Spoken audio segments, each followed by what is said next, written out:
Uh, Alhamdulillah kita bisa berkumpul ya di apa namanya di acara webinar Welcome to Metaverse ya. Oke. Hmm, kita bisa mulai ya untuk acaranya. Sebelum kita mulai ke acaranya, mungkin kita dengarkan dulu sambutan dari Pak Dekan ya Pak. Dipersilakan untuk Pak Baizal memberikan sambutan. Ya, oke, terima kasih. Sapi. Terima kasih Bu Ramanti. Assalamualaikum warahmatullahi wabarakatuh.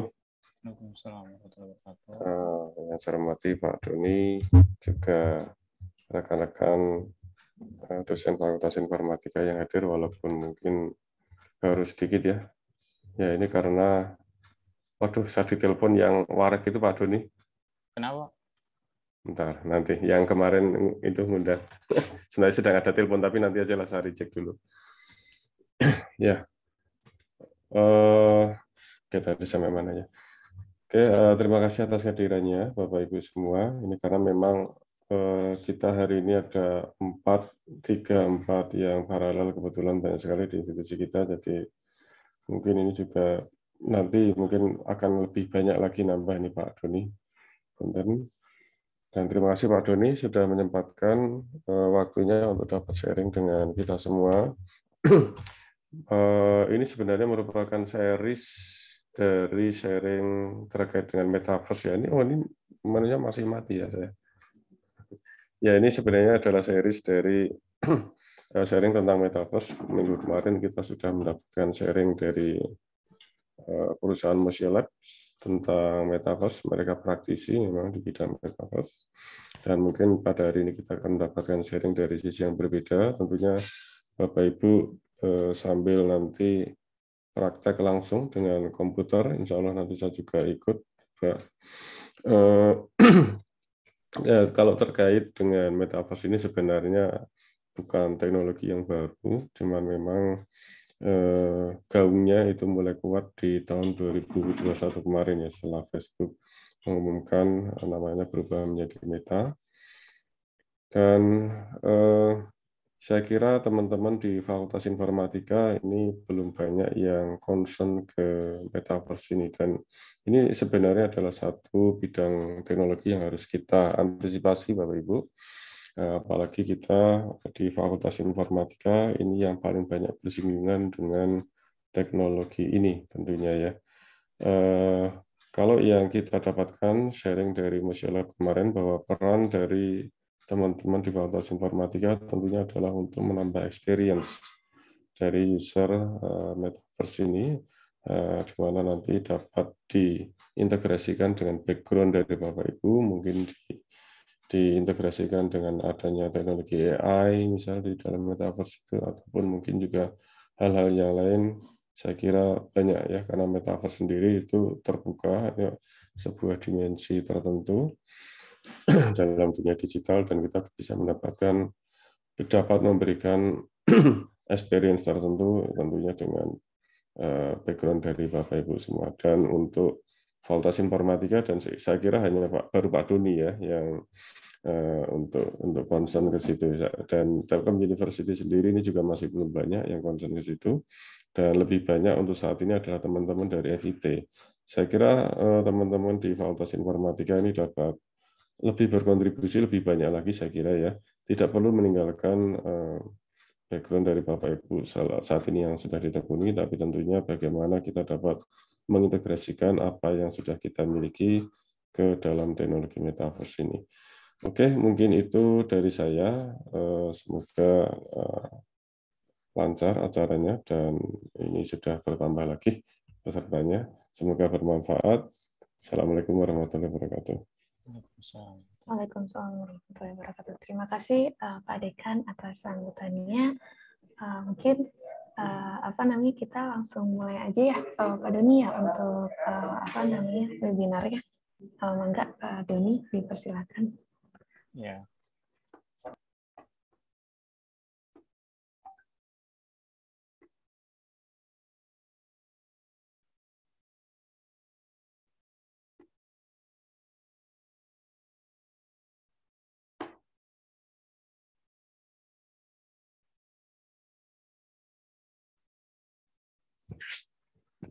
Share screen-nya ada kelihatan Bapak Ibu? Sudah, Pak. Oke. Bismillahirrahmanirrahim. Assalamualaikum warahmatullahi wabarakatuh. Ya Bapak Ibu sekalian, terima kasih untuk kehadirannya gitu ya. Hari ini saya bakal coba sharing mungkin lebih tepatnya, terus menyesuaikan juga dengan sharing metaverse dari sebelumnya gitu ya. Apa-apa aja yang perlu ditambahkan biar mungkin lebih paham atau knowledge-nya mungkin jadi lebih komplementer ya dengan yang kemarin kayak gitu. Nah, jadi judulnya Welcome to Metaverse. Ya, nanti mungkin coba gitu ya. Kita coba ada satu tools namanya Hub gitu ya. Atau kalau mau masuk sekarang juga bisa sih ya. Gimana ntar ya?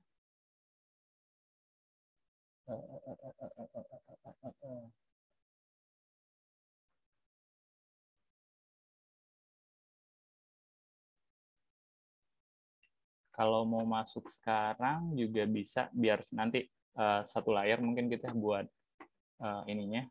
Ntar chat ini di mana nih?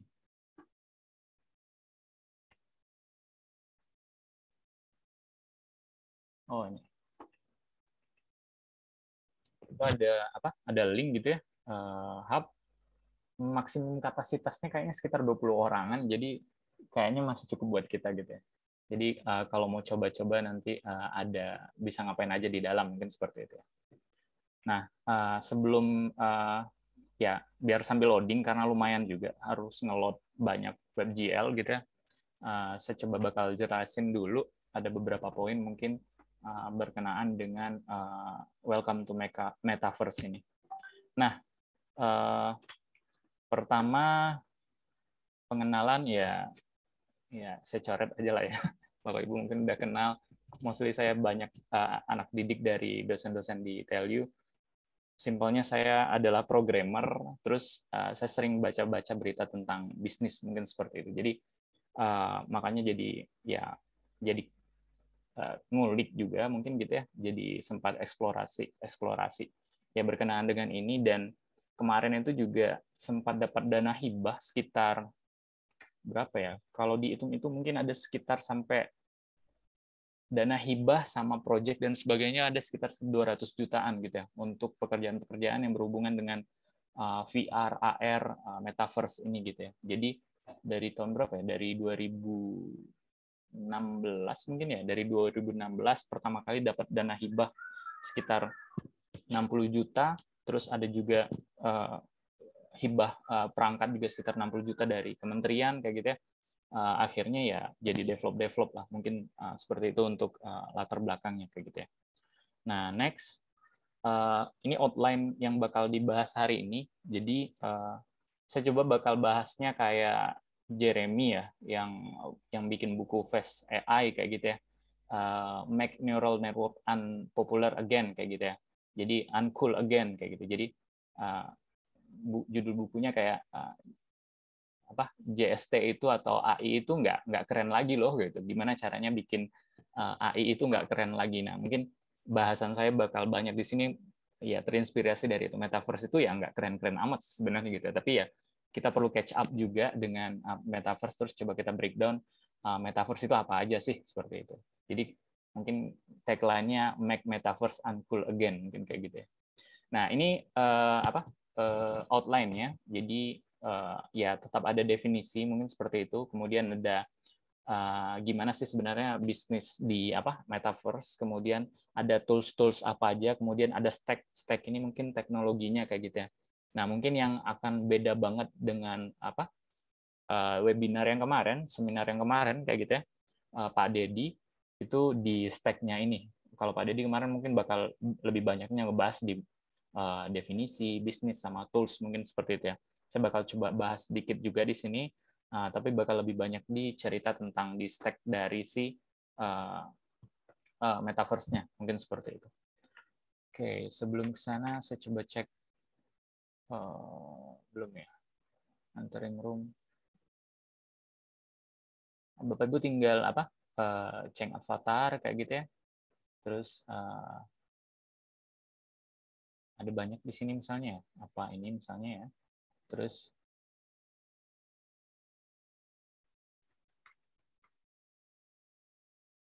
ganti nama dulu. Doni.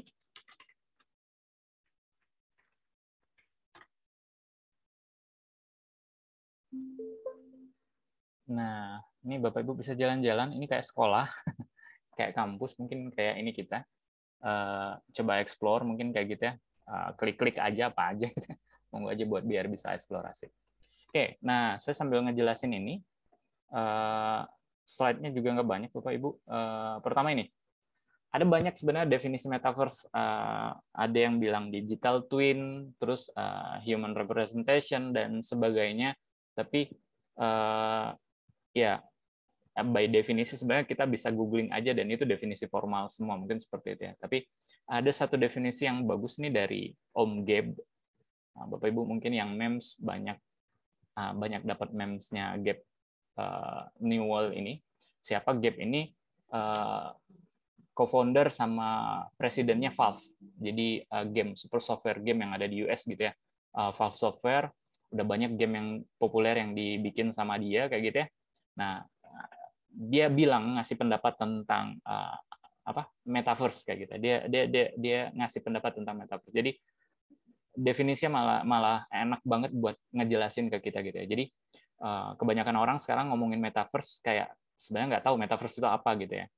Seolah-olah tuh mereka nggak pernah main massive multiplayer game kayak gitu ya. Jadi MMORPG, game MMORPG, ya definisi dari game ini ya kayak MMORPG gitu ya. Jadi seolah-olah kayak kita ngomong misalnya kayak oh bisa bikin avatar, bisa customize avatar katanya. Ya sebenarnya itu udah ada di misalnya kayak game Final Fantasy dulu kayak gitu ya. Itu udah ada semua di sana seperti itu. Nah, dari dari pendapat dari Gabe Newell ini sebenarnya ada satu definisi yang menarik, yaitu ya metaverse itu sebenarnya mirip dengan game MMORPG kayak gitu ya. Jadi kayak kita game online main bareng-bareng kayak gitu ya di world-nya, dan itu adalah salah satu use case khusus gitu ya. Jadi kayak kita main game petualangan punya misi, itu adalah salah satu case yang ada di metaverse kayak gitu. Nah, ada case lain nggak? Ya bisa ada gitu ya. Misalnya kayak belajar atau apa. Mungkin representasi ruangan dari ini jadi seolah-olah kayak ya kayak fungsi sendiri gitu ya. Ya kita ke ruangan kelas kayak gitu ya. Ada tempat belajar, kemudian di sini kita bisa diskusi. Bapak Ibu juga bisa sebenarnya audio voice di sini gitu ya, ngobrol langsung kayak gitu ya. Bisa chat, bisa share screen, hampir semuanya bisa dilakukan kayak gitu ya di sini. Jadi ini udah kayak si Hubs ini udah mirip banget dengan kayak platform buat komunikasi kayak gitu ya. Nah, jadi use case-nya Hub ini berarti untuk platform komunikasi mirip kayak Zoom 3D lah, mungkin seperti itu. Nah, jadi platform komunikasi use case-nya adalah platform komunikasi. Kalau MMORPG use case-nya adalah game kayak gitu ya. Jadi ada 3D World yang punya use case tertentu. Nah, mungkin saya pribadi paling senang definisi ini gitu ya. Jadi biar memudahkan orang kayak ya kalau definisi formalnya banyak banget ya, harus network dan sebagainya gitu ya. Tapi definisi paling simpelnya ya mirip dengan MMORPG yang kita punya use case tertentu. Banyak nanti use case yang bisa kita pakai atau kita gunakan, mungkin seperti itu. Nah, itu dari Gabe Newell, presiden dari Valve Software kayak gitu ya. Nah, next. Nah, ini mungkin Bapak Ibu udah sering juga lihat ini ya, the 7 layer of metaverse kayak gitu ya. Ini biasanya yang sering bikin kayak gini teman-teman di konsultan. Jadi dia ngedefinisiin sesuatu itu by by komponen-komponen yang ada di dalamnya kayak gitu ya. Kalau saya lihat sih ini bentuknya mungkin konsultan IT ya secara teknologi gitu ya. Sebenarnya metaverse itu harus dibikin apa. Nah, kalau tadi misalnya kayak hub kayak gitu atau sebuah game MMORPG, ekonomi yang paling experience-nya, yang paling luarnya adalah games. Bapak Ibu mungkin bisa nganggapnya itu. Jadi experience-nya, use case-nya adalah games. Nah, bisa aja misalnya nanti use case-nya kalau Bapak Ibu lihat banyak chart kayak gini lagi, dia ngedefinisikan game, sosial, e-sport, teater, shopping, dan sebagainya. Itu adalah salah satu use case yang bisa digunakan buat buat ngeimplementasikan metaverse. Misalnya kayak kemarin kalau nggak salah ada berita tentang Zara, dia buat fittingnya kayak gitu ya, udah bisa pakai metaverse. ya pakai 3D kayak gitu ya, jadi bisa fitting ngelihat bentuk ke badan kita sendiri misalnya seperti itu ya. Nah, itu mungkin salah satu use case-nya, dan use case ini ada banyak lagi. Nah, itu experience, ke bawahnya ini adalah komponen yang bisa dibilang yang harus ada dulu baru bisa kita dapat experience kayak gitu ya. Jadi experience hub tadi itu adalah meeting room, mungkin seperti itu ya. Meeting room di bawahnya harusnya udah ada kalau kita mau deliver sebuah meeting room, mungkin seperti itu ya. Jadi harus ada sosialnya, harus ada curation-nya, ada ratingnya, ada agennya, ada orangnya kayak gitu. Terus di dalamnya juga harus ada kreator ekonomi. Kenapa? Kalau nggak ada uangnya, biasanya orang males ke sana gitu ya. Kalau nggak ada apa? Kalau nggak ada ya embel-embel poin atau apa kayak gitu, orang jadi males sebenarnya buat ngadopsi sebuah teknologi, sebenarnya seperti itu. Bapak Ibu mungkin bisa lihat gitu ya, dulu game itu nggak ada poin-poinnya kayak gitu ya. Terus sekarang udah ada poin-poinnya, terus orang karena gamifikasi dengan sadar atau bahkan nggak sadar gitu ya, bisa ngeluarin uang untuk game itu gitu ya. Jadi ya itu emang ekonominya ada di sana. Jadi sebuah tempat harus ada ekonominya dulu baru orang banyak kayak gitu. Pun juga sama dengan dulu mungkin cerita tentang Triple W gitu ya. Awalnya kan cuman company profile doang, kesini ada ekonominya, ada transaksi yang bisa dilakukan, barulah jadi booming lagi, mungkin seperti itu. Nah, next itu di bawahnya lagi harus ada spatial computing kayak gitu ya. Ada 3D engine, VR, AR, multitasking, UI dan sebagainya. Tadi saya lihat ada Bu V ya. Bu V ini ya apa? Di sepemahaman saya risetnya di UI UX mungkin kayak gitu ya. Jadi saya baca berita kemarin gitu ya, ngomongin tentang UI UX buat di metaverse atau di 3D world itu. Judul beritanya itu bahkan kita belum punya kosakata untuk suatu activity tertentu di apa di metaverse kayak gitu. Nah, Bapak Ibu mungkin bisa lihat ya, misal kita punya monitor gitu ya, kita ada kosakata kayak ini klik, ini ngedrag, ini double klik, ini apa gitu ya. Jadi kayak action interaksi kita dengan layar kotak ini gitu ya, monitor kita itu ada namanya kayak gitu ya. Nah, kalau di metaverse bahkan namanya aja belum ada, apalagi orang mau ngedefinisiin gitu ya. Entah apakah muter-muter, entah apa kayak gitu. Nah, jadi kalau saya cek bagus itu peluang buat riset kayak gitu ya. Jadi kayak ngedefinisiin UI UX buat metaverse, kemudian bahkan ngenamainnya aja belum ada. Jadi biar interaksi dengan metaverse-nya jadi lebih standar, mungkin seperti itu. Jadi ya itu mungkin yang saya kebayang gitu ya kalau riset di bidang UI UX. Selebihnya di sini saya pikir 3D engine udah lumayan mature ekosistemnya. Terus VR, AR, XR juga udah lumayan mature juga kayak gitu ya. Tinggal bisa kita bilang di sini tinggal ngejahit aja teknologi itu biar jadi satu use case tertentu. Nah, contoh paling dekatnya tadi yang hub itu bisa digunakan untuk online ibaratnya ruang meeting, mungkin seperti itu, ruang meeting. Nah, di sini ada decentralization kayak gitu ya. Jadi edge computing dan sebagainya. Ya ini sebenarnya teknologi lagi di bawah itu ya. Jadi kayak kalau VR, AR, XR itu ada teknologi yang dia client render sama ada server render juga kayak gitu ya. Makanya di sini perlu ada computingnya. Kemudian ada banyak AI lagi yang bisa diimplementasikan di sini karena makin banyak objeknya, mungkin seperti itu ya. Terus untuk blockchain sendiri lebih ke apa ya? Kayak kepemilikan aset digital kayak gitu ya. Biar lebih ke data. Terus orang lain nggak bisa klaim lagi kalau dia emang nggak punyanya kayak gitu. Contoh kasusnya mungkin Bapak Ibu mungkin pernah berita-berita tentang NFT gitu ya. Siapa? Eminem gitu ya. Eminem yang beli gambar monyet putih kayak gitu ya. Emang mirip style bajunya mirip dengan Eminem kayak gitu ya. Dia beli NFT itu mahal dan dia bilang ini representasi saya di dunia digital kayak gitu ya.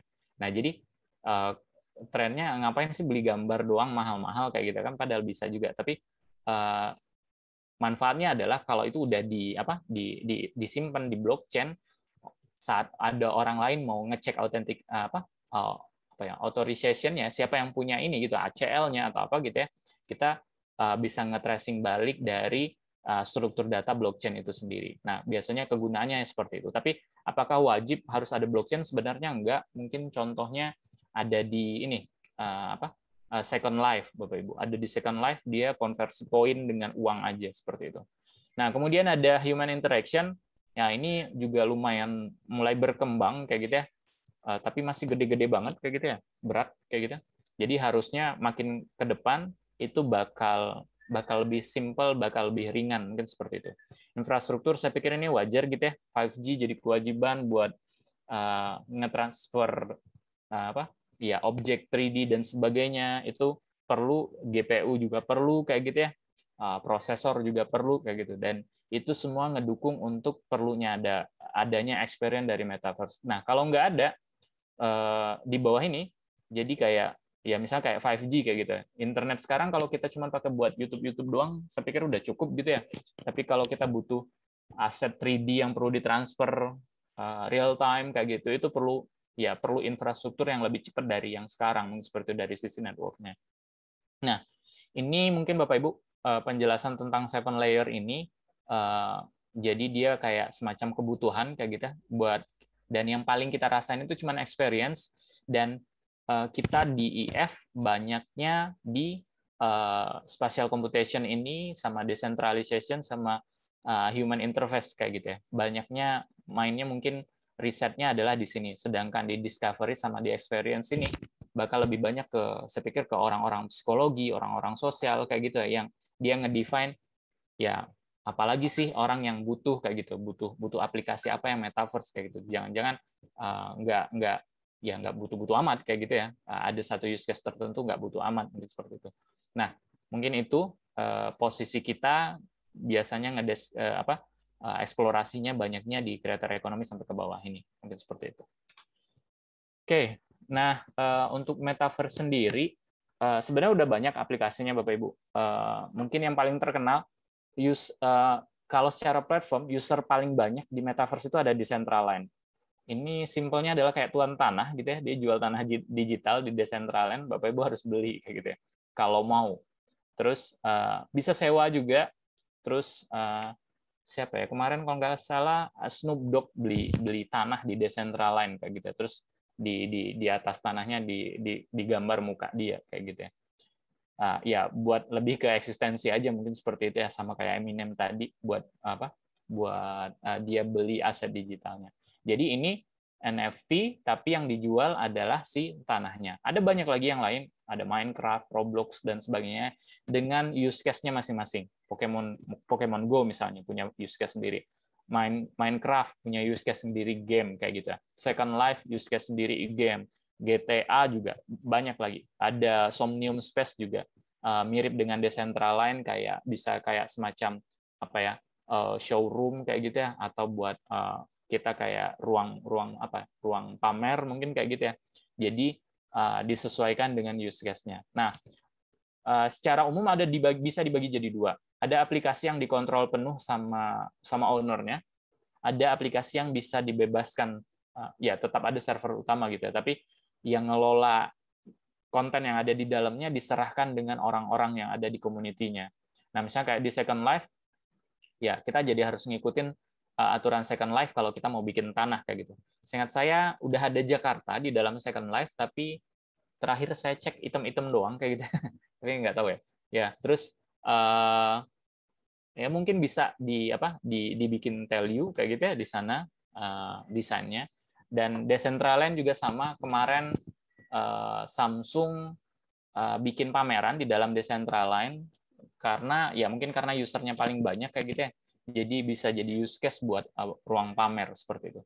Nah, ini untuk yang decentralized ini setiap usernya bisa bikin room sendiri, terus dia bisa ngedesain room sendiri, dan itu mostly bebas kayak gitu ya, untuk bisa dikunjungi mungkin seperti itu. Nah, jadi kalau Bapak Ibu pengen coba explore sebenarnya buat yang metaverse ini, Bapak Ibu mungkin bisa nyoba yang decentralized ini. Jadi ya mungkin mana aja ya, Somnium atau Decentraland kayak gitu ya, dicoba untuk develop bikin word-nya, karena emang lebih kebuka mungkin seperti itu. Sedangkan kalau di sini bisa karena bayar atau seperti apa gitu ya, dikontrol sama timnya.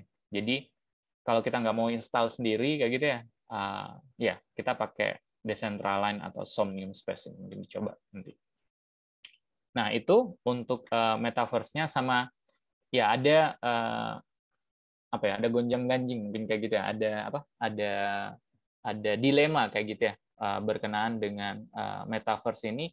Banyak perusahaan sekarang yang lagi berlomba-lomba ke sana, tapi ya bayangannya di komunitas-komunitas mungkin kayak gitu, terutama komunitas open source, pengen bahwa metaverse itu adalah open source kayak gitu. Kenapa? Biar nggak dimonopoli sama perusahaan-perusahaan besar itu. Belum lagi mungkin Facebook kayak gitu ya, terkenal sama data breach kayak gitu ya, yang ya bahaya kayak gitu. Apalagi kalau kita masukin semua aset kita ke sana, kalau ada data breach ya Allah alam ya, dan nanti bisa banyak orang tahu mungkin seperti itu. Nah, jadi ada dilema berkenaan dengan apakah harus dimonopoli, dibikin develop sama sebuah perusahaan besar, atau dia by community gitu ya, decentralized open source by community. Nah, yang hub ini community open source. Bapak Ibu bisa install sendiri di laptop sendiri bahkan kayak gitu ya. Jadi nanti mungkin saya kasih lihat kayak gitu ya. Kita install di laptop sendiri, dan teknologi apa aja di dalamnya semuanya open source, dan kita bisa oprek menyesuaikan dengan use case kita sendiri. Jadi enak buat dikembangkan kayak gitu ya. Nah, beda dengan misalnya kayak Decentraland ini bikinnya pakai Unity, ya kita cuma bisa pakai doang gitu ya, nggak tahu kalau kita mau reproduce dari asetnya Decentraland, mungkin seperti itu. Oke, next. Ini bisnisnya. Jadi maksudnya bisnisnya siapa aja sih sebenarnya yang udah berkecimpung di metaverse itu ya. Ya, kalau mau ikut gabung kayak gitu ya, Bapak Ibu bisa aja bikin website kayak ya jualan avatar kayak gitu ya. Nah, ini contohnya. Genesis, Malivar, Mirror, dan sebagainya kayak gitu. Bikin aplikasi apa misalnya kayak avatar generator kayak gitu ya, online avatar generator mungkin kayak gitu ya. Nanti kalau mau yang high res bayar, kalau yang mungkin low res bisa gratis. Itu saya pikir kalau saya cek kayak gitu, saya mau bikin avatar sendiri, masih jarang yang bisa untuk yang online. Nah, kemudian yang virtual world. Nah, ini kemarin yang Pak Dedi gitu ya, mau bikin juga yang virtual world. Nah, bisa bikin model kayak dari Decentraland, tapi di sini belum ada hub ya. Mungkin ya karena hub baru juga gitu ya. Terus ada programming engine, ada banyak kayak gitu ya. Kemudian juga ada aset. Kalau mau bikin aset-aset kayak gitu, sekedar skin kayak gitu ya. Mungkin saya nggak tahu, ada generasi baru biasanya kan suka beli skin game kayak gitu ya. Nah, ya kalau saya diskusi sama teman-teman, ngapain sih orang beli NFT, ngapain sih orang beli skin game kayak gitu ya. Ya, dan karena kita basicnya IT, kita ngerasa kayak buat apa sih beli kayak gitu ya. Tapi buat mungkin teman-teman di bisnis, kalau memang ada orang beli, yaudah saya jual. Sebenarnya seperti itu mindsetnya. Jadi kalau memang ada orang yang beli skin, ya udah kita bikin perusahaan buat jualan skin kayak gitu ya. Yang penting ada ekonominya di sana, ada uang muter, perusahaannya bisa jalan. Ya, jadi prinsip bisnisnya adalah, nah ya udah kita jualan skin. Jadi makanya aset-aset kayak gini jadi booming ya, karena ada yang beli kayak gitu. Mungkin bukan kita, bukan generasi kita atau generasi setelah kita yang belinya, ya mindset-nya mungkin jadi agak beda kayak gitu ya. Nah, kemudian ada AR VR perangkat juga, kemudian ada device, kemudian ada finansial kayak gitu ya. Jadi kayak perlu juga tools buat connect ke ekonominya tadi gitu ya, buat connect ke finansialnya seperti itu. Kemudian ada marketplace, bikin aset sama asetnya dijual kayak gitu. Yang paling terkenal di sini mungkin OpenSea, ya foto siapa kemarin? Rojali ya, foto siapa kayak gitu ya. Terkenalnya di OpenSea ini ya banyak spekulan di dalamnya, sekedar memanfaatkan harga naik turun kayak gitu ya, ngambil selisih dari sana. Tapi ya ada juga ya mungkin tadi ya yang fan fanatik mungkin kayak gitu ya, model kayak Eminem atau Snoop Dogg yang dia beli aset tertentu emang ya mungkin orang-orang yang udah kelebihan duit kayak gitu ya, jadi dia beli untuk ya udahlah buat koleksi atau apa kayak gitu ya. Nah, ini bisnis peluang bisnis yang sebenarnya bisa kita entry. Terus kalau emang mau dikembangkan ke sana, dan tools-toolsnya nanti ada dijelaskan setelah ini. Nah, kemudian ini juga ada apa? Ya, ini ada experience, ada ini produk jadinya kayak gitu ya. Kemudian ada discovery-nya, kemudian ada ya creator ekonominya, mirip dengan yang tadi kayak gitu ya, hanya dia ngepisahin berdasarkan infrastruktur ya standar saya pikir ya. Human interface, ada tambahan dari gelasnya kayak gitu ya. Decentraline ini ya, decentralization ini apa ya? Infra buat blockchain-nya. Jadi Bapak Ibu nggak perlu bikin blockchain dari nol, pakai aja misalnya Polkadot, Cardano, atau pakai apa ya misalnya di sini. Iya, misalnya Polkadot atau Cardano kayak gitu. Pakai aja library dia, API dia gimana sih buat ngeimplementasikan NFT atau blockchain. Ya Bapak Ibu udah connect ke apa ke NFT-nya. Jadi nggak perlu bikin dari awal kayak gitu ya. Nah, terus kalau emang mau bikin ibaratnya spesial computing-nya mau bikin pakai Unity boleh, mau bikin pakai apa misalnya Niantic juga bikin, Autodesk juga ada kayak gitu ya. Boleh aja pakai itu, nanti berarti tinggal kalau emang perlu apa? Perlu dikonekin sebentar ya. Bentar. Oke, nah kalau perlu dikonekin apa? Ke sistem keuangannya, mau sistem keuangan yang decentralized bisa kayak gitu, atau sistem keuangan yang tadi yang biasa bisa juga kayak itu. Jadi itu sebagai opsi aja, asal experience ini udah kita tentuin kita mau bikin experience apa sih di metaverse ini. Nah, next-nya nah ini tools. Sebenarnya kalau ditanya metaverse itu butuh tools apa aja sih kayak gitu ya. Ya orang kalau orang mendefinisikannya adalah kita perlu head mount device. Jadi kayak Oculus, kayak apa yang bisa ngerender binokular sesuai dengan kontur mata kayak gitu ya. Terus kita perlu 3D model software. Terus kita perlu framework. Kenapa perlu framework? Biar lebih mudah untuk development-nya. Terakhir butuh hardware kayak gitu ya. Misalnya kayak COS dan sebagainya. 4 hal ini kayak gitu. Dan kalau developer, saya sendiri sebenarnya kalau develop misalnya kayak ya AR, VR kayak gitu ya, sebenarnya jarang pakai Oculus-nya, jarang pakai head mount device-nya, HMD-nya kayak gitu. Jadi HMD itu justru paling banyak digunakan sama pengguna dari aplikasinya. Kalau developernya malah masih lebih nyaman ngedevelopnya di atas layar flat kayak monitor biasa aja kayak gitu, monitor gede, kita rubah-rubah asetnya, masih lebih nyaman untuk bikin di atas layar flat kayak gitu. Nah, mungkin buat ngetes di dalam binocular view-nya baru pakai hand mount device, tapi jarang banget biasanya gitu ya. Kalau apalagi kalau udah pakai framework, biasanya udah sama framework yang ngatur untuk nge-convert ke binokularnya kayak gitu. Jadi kalau udah pakai framework, kita udah nggak perlu ngurusin gimana caranya ngerender ke head mount device-nya seperti itu ya. Jadi tinggal pakai aja, biasanya jadinya development-nya lebih banyak ke 3D model software, framework sama hardware ini seperti itu. Nah, ini ada siapa ini ya? Ada Mbak Astari gitu ya. Dia bikin paper tahun 2020 tentang ini creating augmented dan virtual reality application di conference tentang human computer interaction lah seperti itu. Dan ini paper Bapak Ibu mungkin bisa searching nanti kayak gitu ya. Nah, ada dan ini presentasi dia gitu, dan ada satu slide presentasi dia yang menarik di sini. Apalagi terutama buat saya gitu ya. Kenapa? Karena ngedevelop mungkin seperti itu. Jadi kalau tadi apa aja yang dibutuhkan kalau kita mau ngedevelop metaverse kayak gitu ya. Pertama HMD, ini head mount device-nya. Bapak Ibu bisa mulai dari yang harganya ini berapa sih? Paling 20 ribuan gitu ya. Beli lensa doang, lensa concave, terus pakai ngeprint sendiri Google Cardboard-nya, itu udah bisa jalan. Atau beli Oculus harganya mungkin sekitar 2 juta, 3 juta, atau naik lagi ke atas ini ya adalah sampai 15 jutaan kayak gitu ya. Tapi device-nya masih berat, masih ini ya harusnya kalau tren metaverse ini jalan terus ke depan, perangkat ini makin lama makin ringan, makin enak buat dipakai kemana-mana, mungkin seperti itu. Nah, jadi Bapak bisa coba beli mungkin kayak gitu ya. Kalau buat game-game biasa sih Mas udah banyak kayak gitu ya. Ini. Ya, pertama kali saya pakai yang Google Cardboard ini buat nyoba-nyoba doang, memastikan biayanya hemat kayak gitu ya. Ternyata nggak nyaman pakai ini, emang lebih enak kalau yang harganya 3 jutaan ini gitu ya. Jadi ya jadinya beli juga kayak gitu ya untuk perangkat ini. Nah, kedua itu tadi ya 3D modeling software.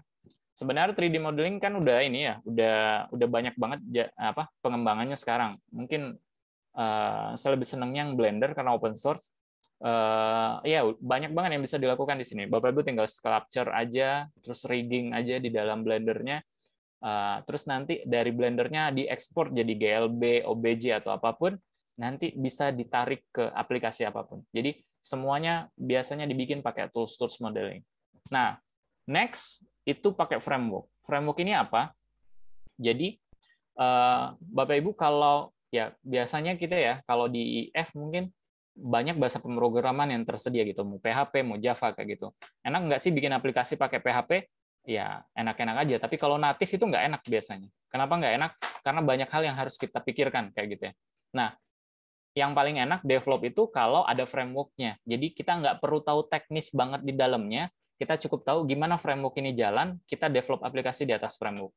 Bahkan urusan security kita nggak perlu mikirin karena udah ada di framework-nya sendiri yang ngurusin, kita tinggal misalnya kayak form-nya doang atau apanya doang. Nah, di sini pun juga sama kalau Bapak Ibu bikin VR, AR, terus atau metaverse pun kayak gitu ya, kalau memang mau dibikin term baru kayak gitu ya, Bapak Ibu prefer, saya sarankan untuk pakai framework yang ada di sini. Unreal Unity kalau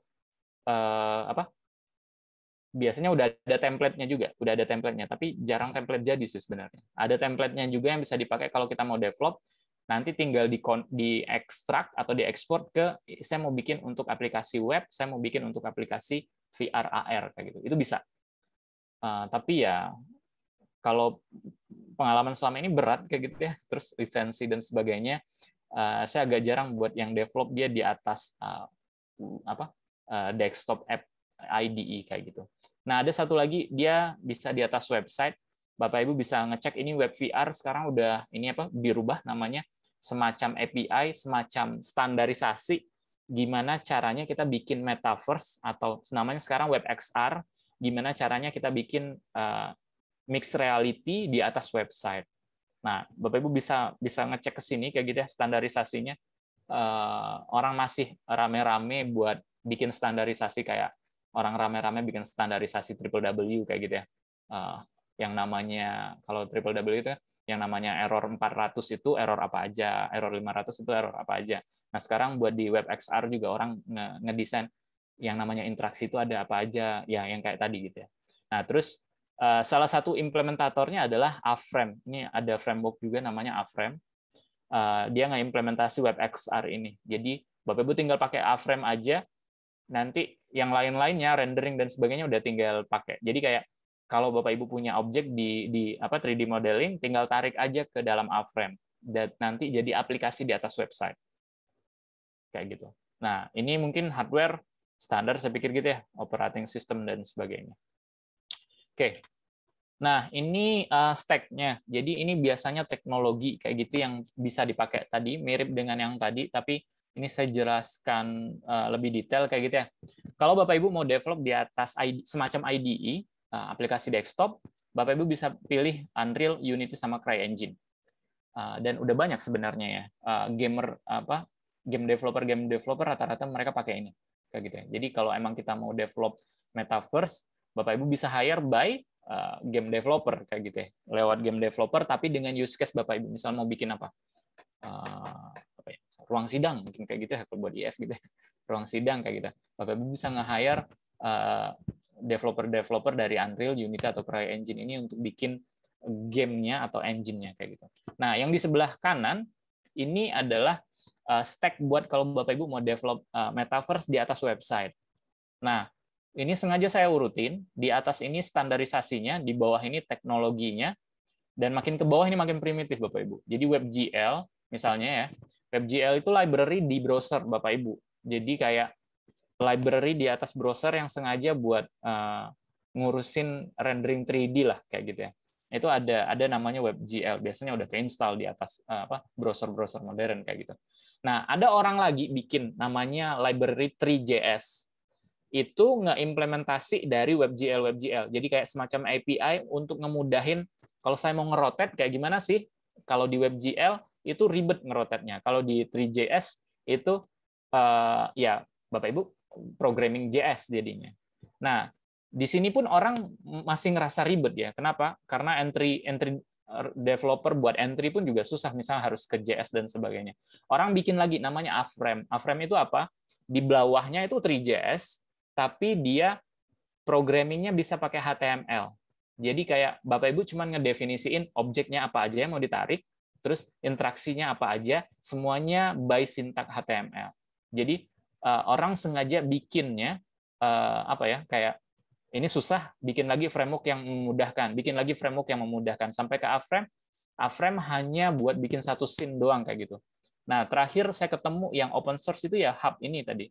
Hub ini orang bikin lagi di bawahnya, kalau Bapak Ibu ngecek di GitHub-nya kayak gitu ya, rata teknologi yang dipakai sama Hub itu A-frame semua. Jadi kayak gimana cara apa ibaratnya rendering 3D dan sebagainya semuanya ada di atas A-frame.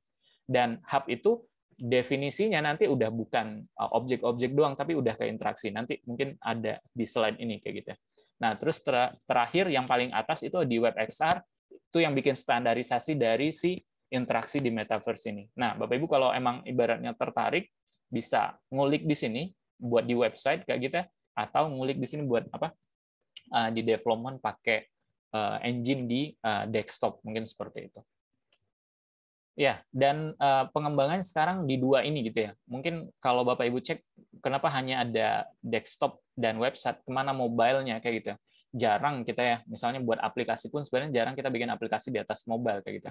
Mobile itu lebih digunakan untuk usernya kayak gitu ya. Jadi menggunakan aplikasi di atas mobile, iya kayak gitu. Tapi kalau kita develop aplikasinya di atas mobile, jarang. Jadi biasanya kita developnya di atas desktop atau di atas website aja. Mungkin seperti itu.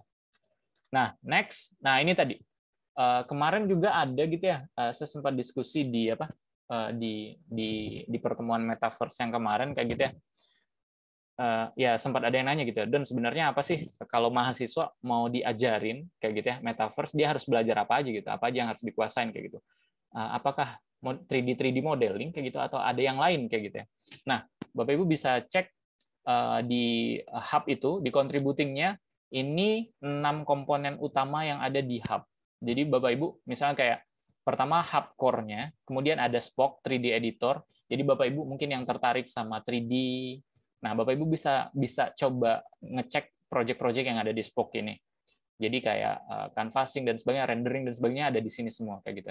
Terus networking. Nah, Mozilla itu ada library namanya Dialog khusus buat ngurusin networking dari hub-nya. Nah, buat teman-teman yang mungkin di apa ya, CPS kayak gitu ya, yang hari-hariannya di networking kayak gitu ya, mungkin bisa ngecek di sini. Dan saya yakin banyak peluang riset yang bisa di sini ya. Maksudnya gimana sih kalau kita mau bikin apa ya, semacam infrastruktur yang bagus buat metaverse kayak gitu ya. Itu bisa banyak ide harusnya di sini karena ya masih belum kepake juga kayak gitu ya. Belum optimal, belum banyak yang riset. Mungkin ya saya jadi keingatan satu lagi tentang 3D editor ini. Bapak Ibu mungkin kalau pernah main game kayak gitu ya, biasanya kalau open map seluruh itu kita bisa main game open map seluruh, tapi pas di layar kita ngerendernya parsial kayak gitu. Cuman dalam radius mungkin radius 20 langkah itu yang baru dirender sama game engine-nya. Yang lainnya itu hitam kayak gitu. Tapi kalau kita gerak yang bagian yang hitam itu otomatis dynamic rendering kayak gitu ya. Nah, itu pun di aplikasi game, aplikasi desktop itu udah jadi kayak gitu ya. Library itu udah jadi dan saya belum ketemu di kalau main VR di atas website yang dia rendering parsial kayak gitu. Jadi ada banyak ini juga gitu ya, banyak juga yang belum di-develop di atas 3D editornya sendiri untuk gimana sih biar biar optimal ngerenderingnya kayak gitu ya. Misalnya kayak tadi ya, hub itu batas maksimalnya cuma 20 maksimal kayak gitu ya. Kenapa? Ya itu kemampuan maksimal rendering di browsernya, komputernya, kemudian server juga buat ngurusin real time koneksinya, mungkin seperti itu. Nah, ada juga yang ngomongin tentang di retikulum, infrastruktur, kemudian juga ada hub ops-nya, kemudian juga ada integrasi kayak gitu ya. Kalau Bapak Ibu mau konekin misalnya hub-nya ke Discord atau ke yang lain harusnya sama aja kayak gitu. Bapak Ibu bisa cek di sini buat kemana sih kita mau coba riset atau ngopreknya, mungkin seperti itu. Jadi sebenarnya semua keahlian yang ada di F itu bisa masuk ke dalam metaverse itu sendiri. Jadi kita tinggal mau ambil bagian mana atau kita ekspornya di bagian mana, kita coba ngulik di sana kayak gitu ya. Ya mungkin ini di software engineering dan sebagainya, di CPS buat networking dan seterusnya seperti itu. Nah, itu gambarannya. Jadi metaverse itu sendiri dengan framework hub itu kita udah bisa bagi based on aplikasi-aplikasi kecil ini atau library kecil ini. Seperti itu. Nah, baru kita ngomongin tentang hub, Bapak Ibu. Jadi saya belum ketemu yang lain kayak gitu ya. Saya belum ketemu platform yang lain atau framework yang lain yang bikin metaverse kayak gitu atau bikin 3D World yang dia udah selengkap hub ini. Tadi misalnya kayak A-Frame kayak gitu ya. A-Frame itu Bapak Ibu harus ngurusin networking sendiri tuh. Jadi kayak nggak ada tuh networkingnya diatur sama A-Frame kayak gitu. Atau Bapak Ibu mau chatting kayak gitu ya. Mau chatting di dalam metaverse-nya, Bapak Ibu harus install sendiri chattingnya kayak gitu. Nah, sedangkan di hub, dia ada di modul hub-nya ini, modul utama hub-nya. Jadi udah tinggal pakai. Kalau emang mau chatting, ya oprek aja library chatting yang ada di dalam hub itu. Nah, jadi semacam framework udah lengkap, Bapak Ibu tinggal nentuin use case-nya apa aja, mau bikin use case apa di dalam metaverse-nya, Bapak Ibu bisa pakai hub. Kayak gitu. Nah, makanya materi hari ini saya banyak bawanya ke dalam hub ini. Kemarin saya kepikiran juga mau bawa yang Decentraland itu gitu ya, mirip dengan hub tapi dia nggak open kayak gitu. Jadi nggak kelihatan kodenya, ya paling saya tahunya ya itu Unity Engine di belakangnya kayak gitu ya. Tapi kita nggak ngerti buat gimana sih strukturnya, kita nggak tahu peluang risetnya apa aja kayak gitu. Jadinya saya coba ambil hub, terus lihat ada komponen-komponen hub-nya apa aja, peluang risetnya apa aja kalau dari sisi di informatika, mungkin seperti itu.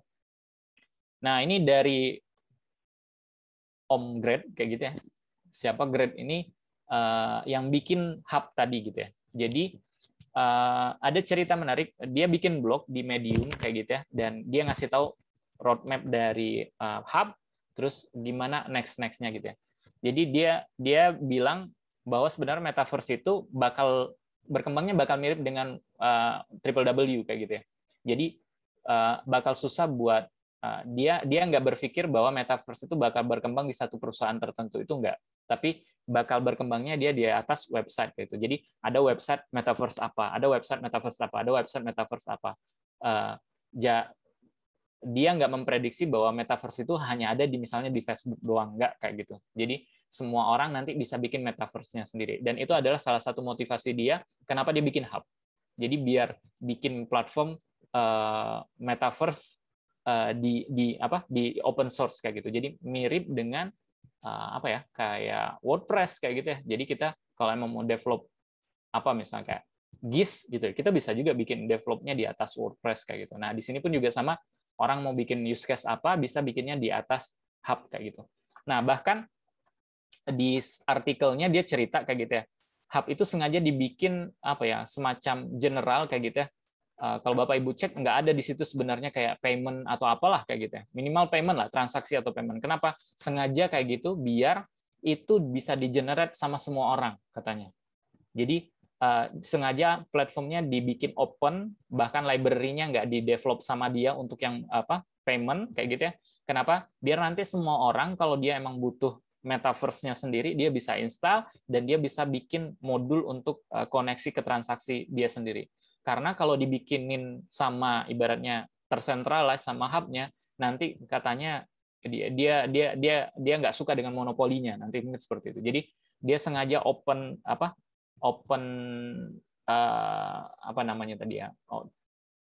spoke-nya, open editor untuk 3D-nya, kemudian open juga untuk misalnya kayak perlu ada connect ke payment yang lain, dan ya semua orang jadi bisa develop seperti itu ya.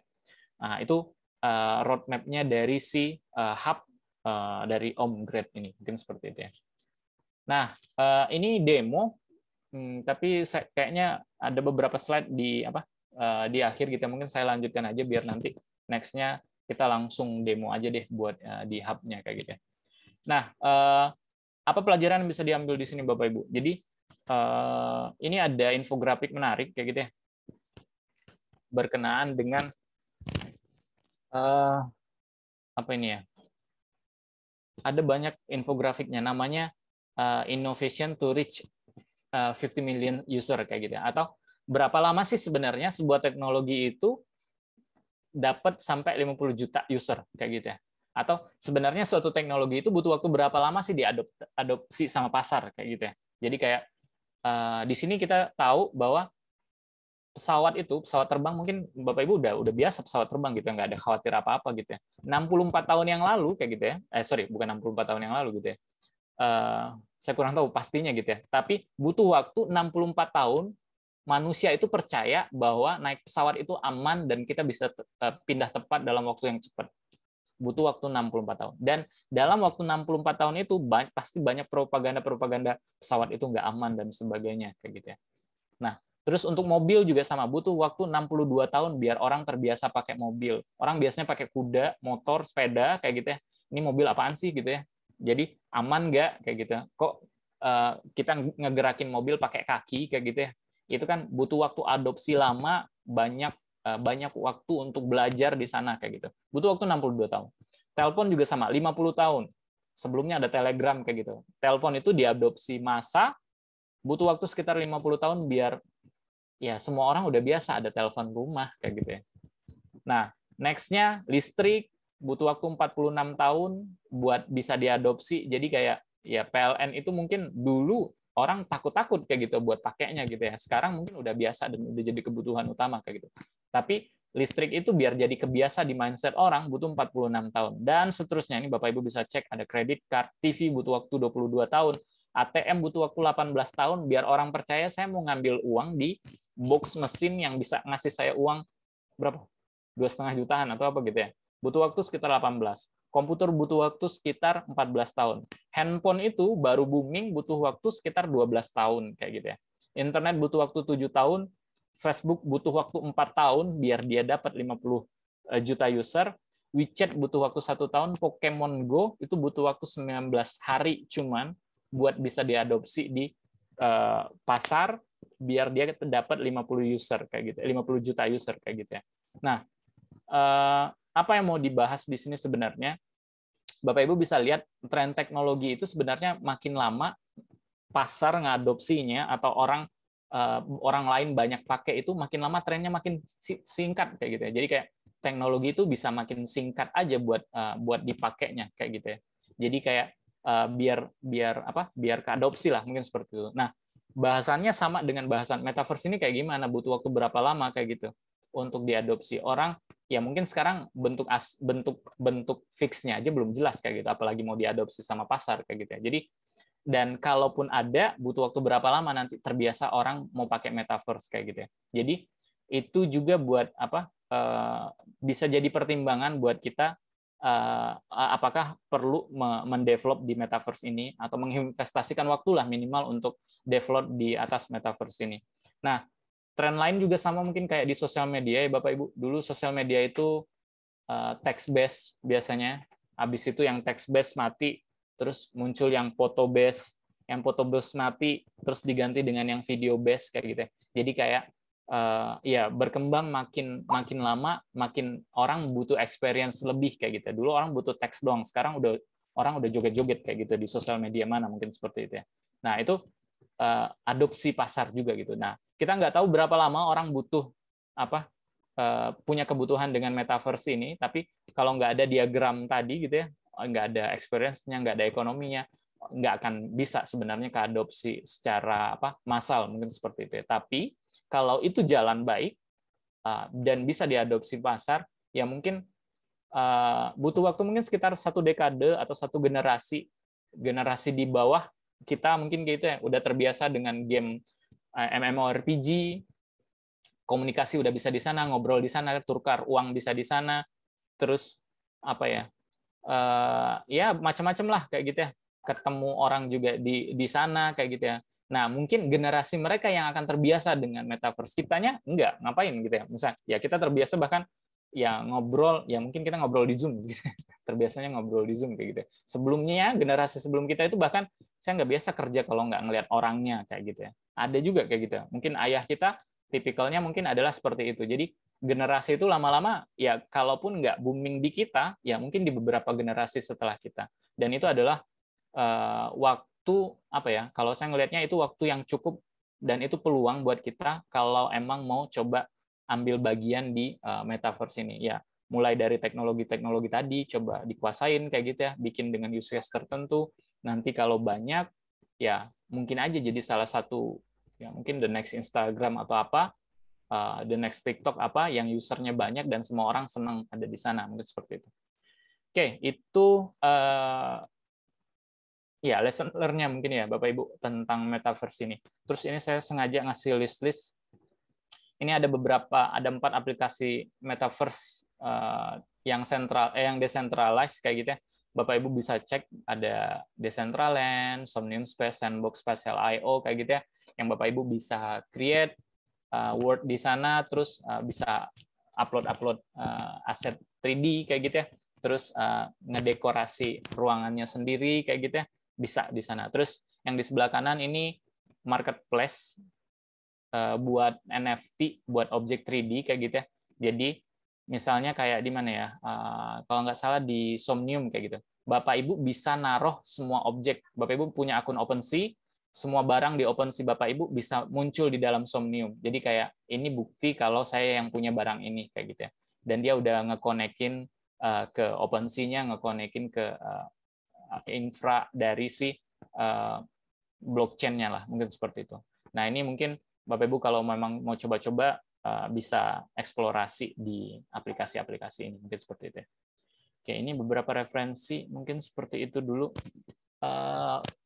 Lanjut ke ini dulu ya, kita coba-coba ke sini deh.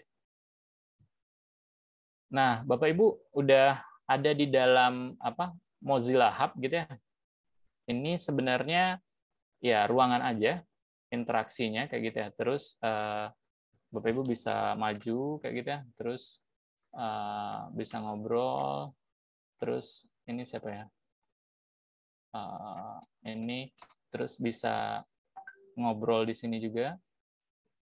Terus bisa kalau saya yang punya ruangan saya bisa kick kayak gitu ya. Terus kita bisa chatting di sini. Terus apa lagi ya? Misalnya yang lain ada di mana ya?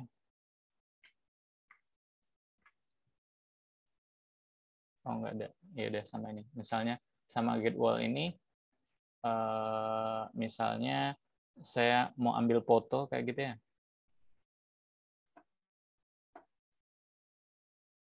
Oke, lama loading.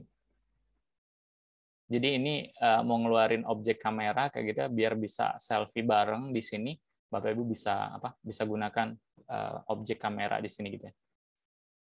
Nah ini. Jadi ini kamera gitu ya. Terus bisa foto bareng, mundur mungkin kayak gitu ya. Nah, terus bisa foto.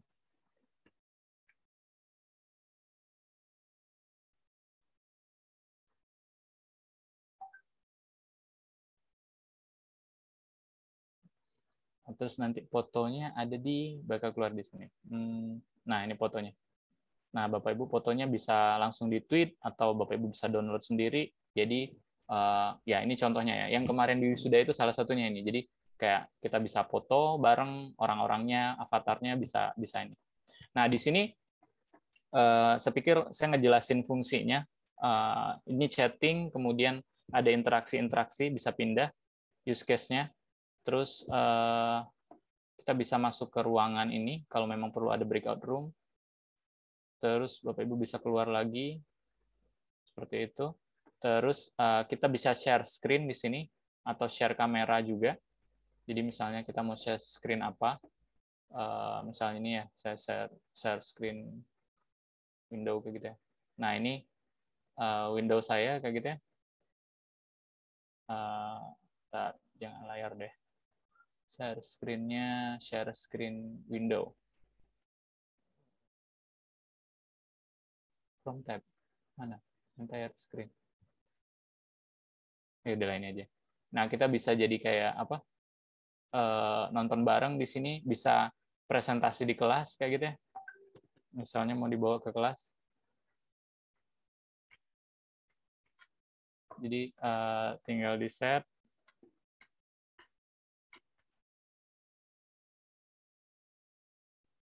Nah, nanti orang bisa ini bareng di sini. Jadi mungkin kayak presentasi di kelas kalau ada orang rame-rame kayak gitu ya. Terus kita ngelihat ke sana, nanti bisa kayak presentasi kelas beneran kayak gitu ya. Jadi kayak kita tahu ada siapa aja, experience-nya jadi mungkin lebih nambah seperti itu. Nah, ini mungkin kayak share screen-nya, terus apa lagi ya di sini ya? Nah, Bapak Ibu bisa banyak masukin objek sebenarnya. Bapak Ibu bisa upload foto dan sebagainya. Mungkin kita contohin aja di sini ya. Kita ambil yang paling berat ya, 3D model mungkin kayak gitu ya. Ini ada banyak objek pre-built atau Bapak Ibu bisa ngambil ini dari SketchUp, Sketchfab, bisa ambil objek-objek dari sini. Mungkin apa ya? Kita masukin komputer gitu ya, komputer. Nah, ini. Jadi kita bisa masukin komputer, apa ya, ini aja deh.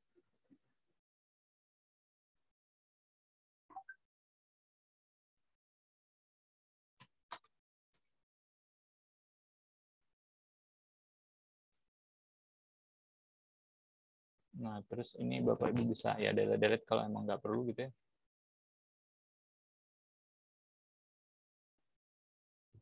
Nah, yang bisa dijual biasanya gitu ya, ya objek-objek 3D ini. Mungkin dia punya fungsi tertentu, punya struktur tertentu, dan kita bisa tambahkan sendiri di sini seperti itu ya.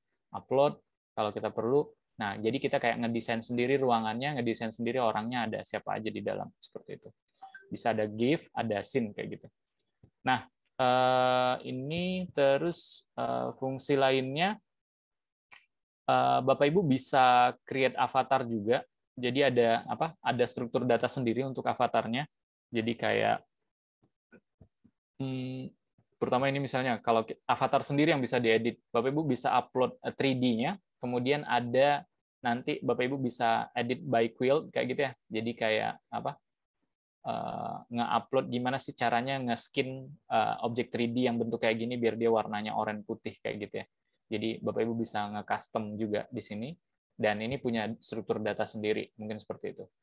Nah, kemudian yang lainnya ada di mana ya? Ada di room. Ini room setting. Nah, Bapak Ibu bisa ganti room sebenarnya. Ini contoh room aja dan banyak pre-built room di sini sebenarnya. Bentar, saya ada bikin nggak kemarin ya?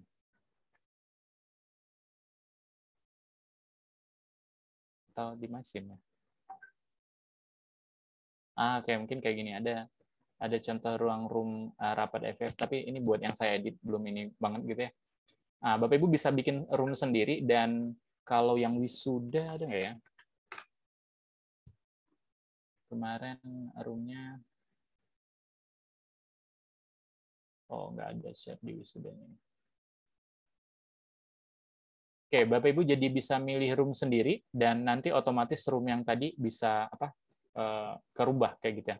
Atau create dari nol bisa juga. Nanti ada ininya, ada aplikasi sendiri buat bikinnya. Nah, terus jadi kalau untuk di hub use case-nya hanya itu aja. Jadi kayak emang room buat meeting. Kemudian Bapak Ibu bisa close, bisa edit room-nya, bisa ganti orang, kemudian ada kontrol dan sebagainya, bisa misalnya kayak gimana kalau lebih dari 20 orang yang ada di dalam, nanti Bapak Ibu jadi bisa kayak kameramen kayak gitu ya. Jadi apa yang Bapak Ibu lihat jadi streamernya, mode streamernya, dan itu bisa apa ya? Yang lebih dari 20, orang ke 21 dan seterusnya bisa lihat dari sudut pandang si streamernya aja. Mungkin seperti itu. Nah, ini use case-nya, dan seperti saya bilang tadi ya,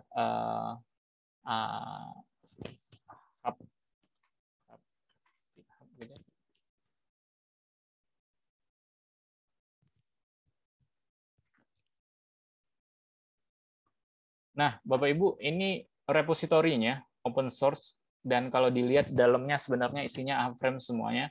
Bapak Ibu bisa install sendiri, di clone aja, terus jalan, udah kayak ini apa? Udah kayak WordPress aja, dan Bapak Ibu bisa emang coba nanti di localhost 8080 seperti itu ya. Nah,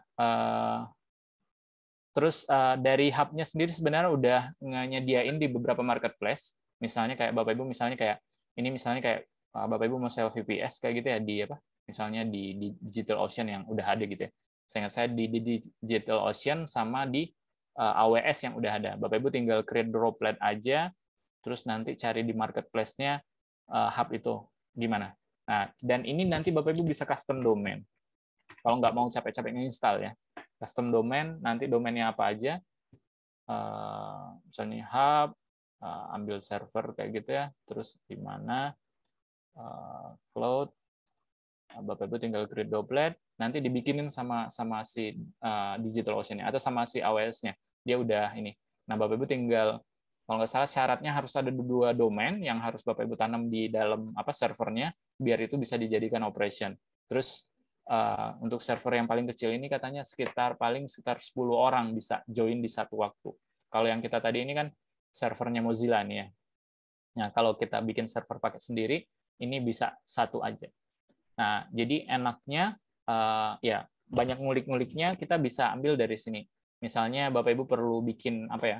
Satu use case tertentu, ya pakai aja engine dari hub ini sesuaikan dengan use case itu tadi. Nah, itu beres belum nih?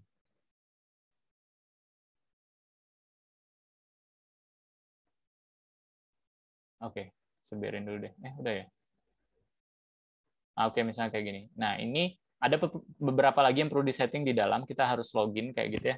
Jadi kita harus ini apa? Set 2 domain, karena ada satu domain itu buat yang pendeknya, kemudian link pendeknya, ada satu domain lagi buat yang panjangnya, mungkin seperti itu. Jadi ya Bapak Ibu bisa setup ngikutin dokumentasi dari si Mozilla-nya ini. Oh, can't reach.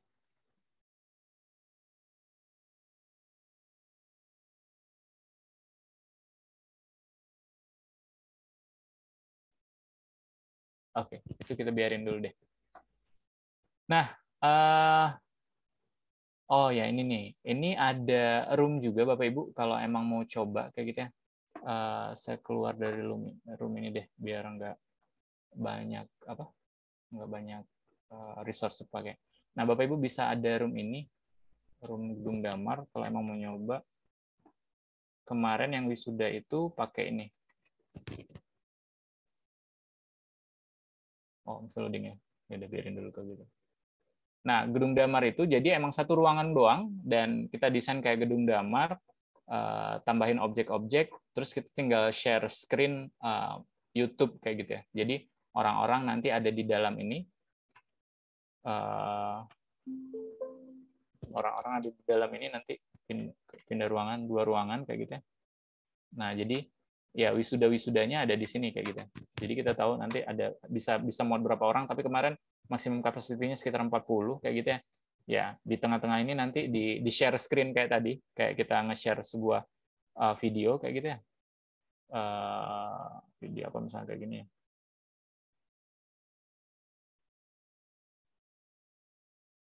Nah, misalnya kayak gitu. Jadi Bapak Ibu kita tinggal nonton bareng buat apa si ininya. Wisudanya, prosesi wisudanya sendiri, mungkin seperti itu. Nah, itu buat apa? Contoh-contohnya ya. Jadi di sini use case-nya emang tadi hub itu lebih banyak ke virtual conference kayak gitu. Jadi Bapak Ibu bisa bikin bisa bikin untuk masing-masing, misalnya kayak apa ya? Ruang pamer IF kayak gitu ya. Produk-produknya ditaruh di sini, dibikin kayak meja kayak gitu, atau dibikin kayak ruangan kelas tadi, itu bisa-bisa aja.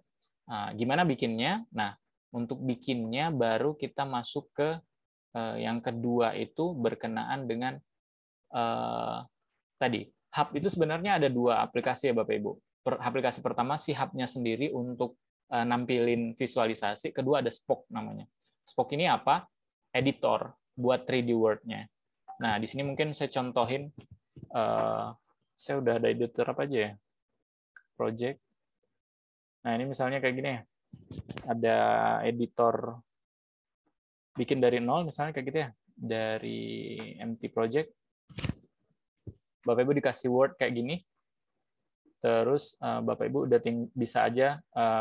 Jadi dia hanya, kita bisa bikin aset di apa? Di Blender tadi ya. Terus kita tarik ke sini.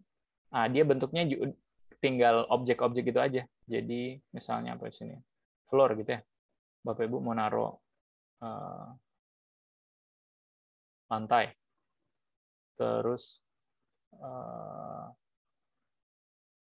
nah, modelnya tinggal klik-klik gitu aja. Jadi objeknya tinggal ditaruh. Bikin objeknya itu di ini di Blender kayak gitu. Terus saya mau bikin dinding kayak gitu ya. Dinding misalnya.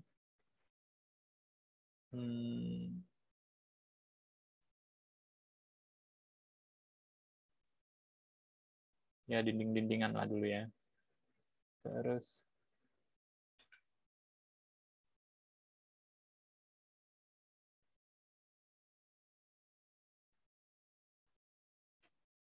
Bapak Ibu bisa rotate.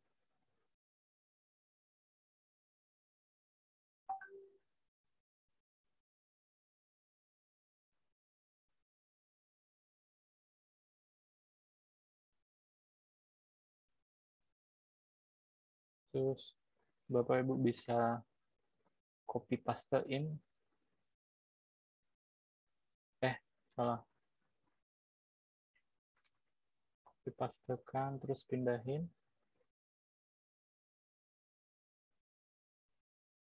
Terus saya bikin cepat aja. Apalagi ya, roof. Roof.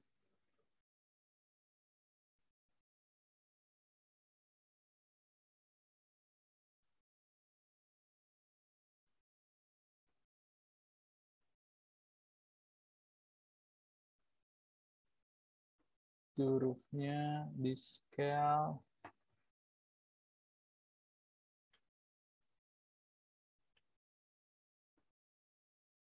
Di scaling jadi 50 misalnya.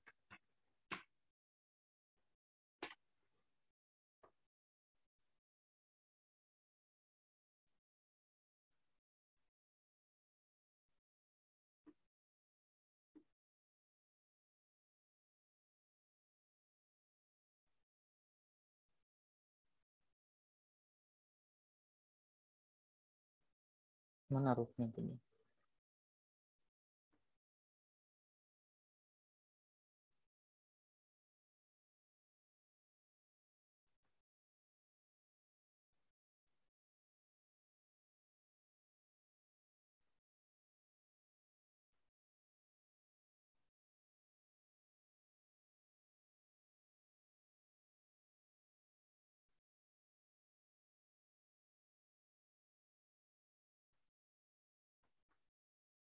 Oh, kegedean ya.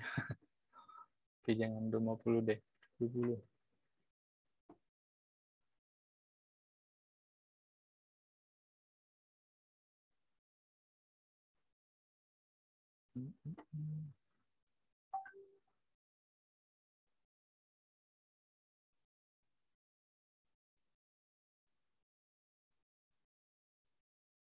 Ya, mungkin gini ya Bapak Ibu. Jadi, kesusahan pertamanya adalah kita harus bikin Word-nya dulu. Habis kita bikin Word-nya, baru kita pindah-pindahin. Mungkin kayak gitu ya. Jadi kayak, misalnya ini harus kita sesuaikan dan sebagainya lah. Mungkin seperti itu. Nah, tapi ada cara gampangnya. Jadi, kita nggak perlu bikin Word dari nol kayak gitu. Kalau kita di dalam ruangannya, kita bisa lihat strukturnya mungkin kayak gitu ya. Nah, cara paling simpelnya adalah sebenarnya banyak orang-orang lain yang nge-share aset-aset mungkin seperti itu. Ini kita cek aja misalnya house.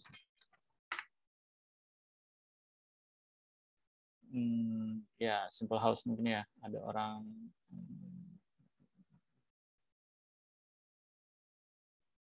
ini deh.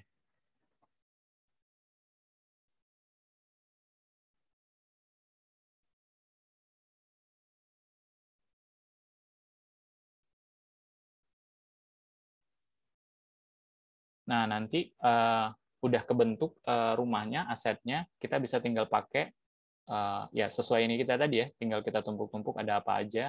Terus habis ini udah ini ada, Bapak Ibu bisa langsung publish, nanti Bapak Ibu bisa bikin create room-nya, bikin room kayak gitu ya. Terus pilih dari spoke yang Bapak Ibu bikin, misalnya kayak tadi ya. Mana tadi?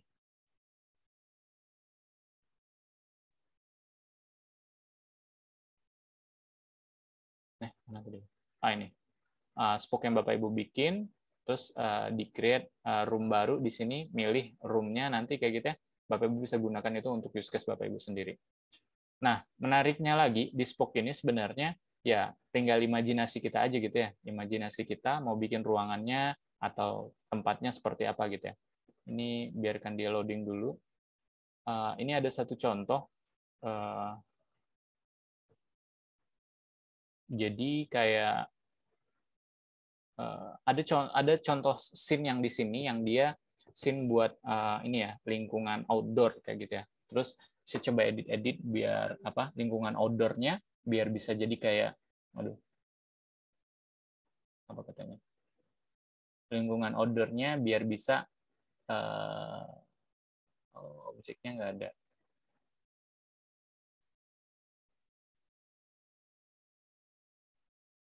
Atau ini lagi aja ya, Rolling Hills. Kita bikin dari nol aja deh kalau gitu. Nah, ini Bapak Ibu bisa bikin misalnya Rolling Hills, bikin baru.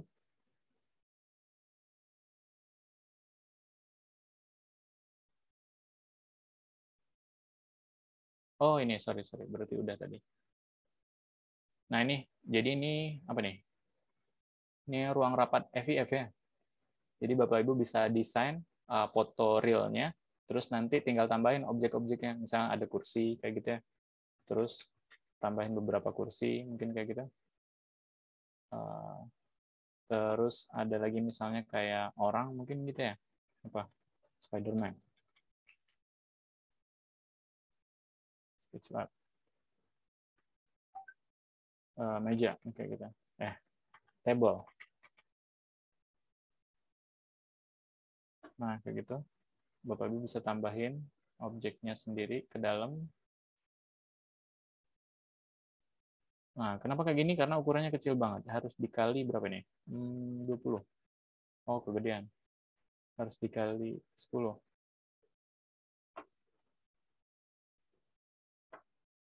Kali 5.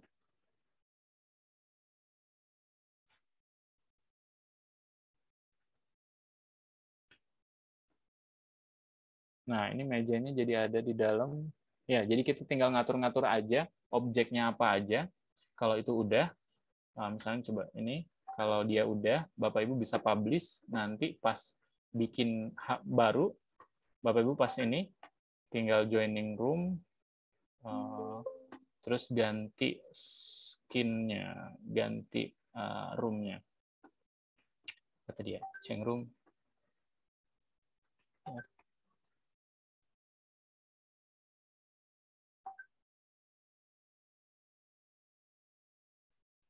Misalnya di sini gitu ya.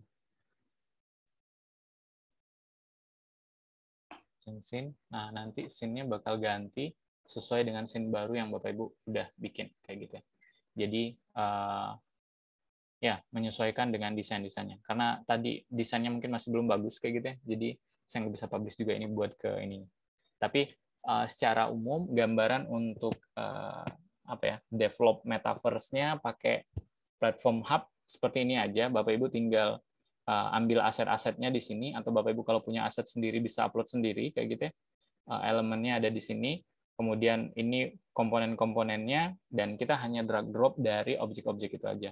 Nah, setelah itu kita bisa ya terserah gitu ya, mau misalnya kayak gunakan ruangan meetingnya kayak ruang meeting kelas, atau ruang meeting misalnya kayak gini, galeri atau seperti apa, itu bisa kita lakukan. Nah, yang saya belum ketemu sampai sekarang itu adalah kalau kita emang perlu satu fungsi tertentu gitu ya, misalnya kayak di sini kan semuanya based on object kayak gitu ya. Nah, kalau kita misalnya kayak simpelnya mungkin kayak gini, gimana caranya kalau saya mau bikin ada objek kalkulator yang bisa melakukan fungsi kalkulator di dalam ini.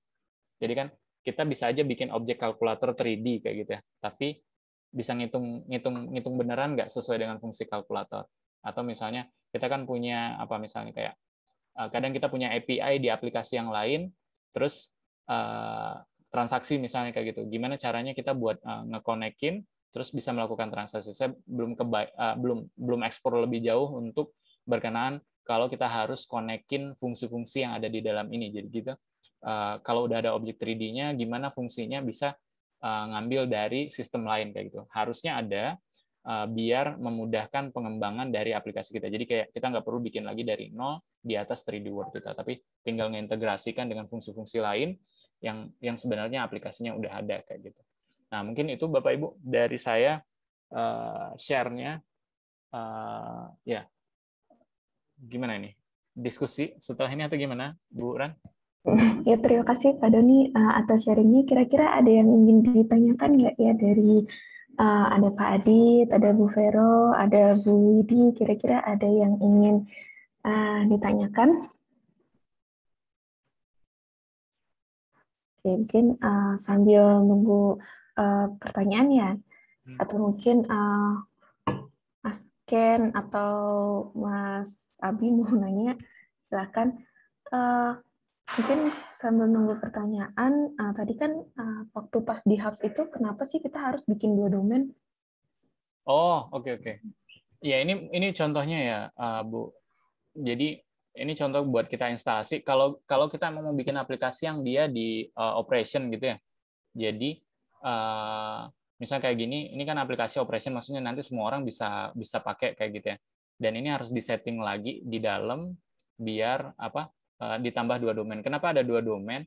Kalau kita cek tadi gitu ya, Mozilla itu dia konsepnya ada domain utamanya gitu ya. Ini contohnya hub mozilla.com, ini domain aplikasi utamanya. Terus kita kan bisa sharing key gitu ya, misalnya kayak invite kayak gini. Ini kan ada linknya kan ya. Jadi kan ada link kecilnya di sini gitu ya, sorting link. Nah, makanya kebutuhan sorting link ini jadi ada kayak gitu. Kita butuh 2 domain, 1 domain utama untuk yang hub utamanya, aplikasinya dipakai. 1 in case kita perlu sharing dari room kita. Jadi kita perlu ada link kecilnya di sini. Makanya jadi ada 2 domain. Nah, 2 domainnya pun ini 2 domain ini ya, 2 domain kayak gini nih, hub.link. Tadi ya, tadi saya nyobain kayak gitu ya, buat bisa nggak sih .co.id, .acid kayak gitu. Jadi misalnya kayak Telkom, kalau kita kan ada domain ya, saya kebetulan ada domain inovasi.telkomuniversity.ac.id. Nggak diterima sama hubnya karena domainnya harus 2 katanya. Jadi kayak hub.link kayak gitu ya. Jadi emang 2 domain, 1 domain utama ini bebas, 1 domain lagi untuk yang sorting linknya, karena emang buat dipendekin, mungkin seperti itu. Jadi kenapa dia butuhnya? Ya, karena seperti itu. Requirement-nya dari mereka. Oke. Nah, misalnya ini juga ya, Bu Ran. Ini tadi kan udah di deploy kayak gitu ya. Ya, harus login lagi nih ke dalamnya supaya setting domain tadi bisa nggak di sini? Kita akses. Misalnya kayak gini ya, launch cover.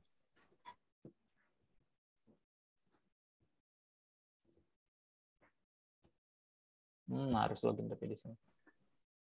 Oke. Harus SSH ke IP ini. Okay. Kalau yang DigitalOcean ini berarti bagian dari infrastrukturnya ya? Oh ya, sorry. Kalau DigitalOcean ini VPS biasa aja, kayak server biasa. Jadi kayak AWS, DigitalOcean atau apa.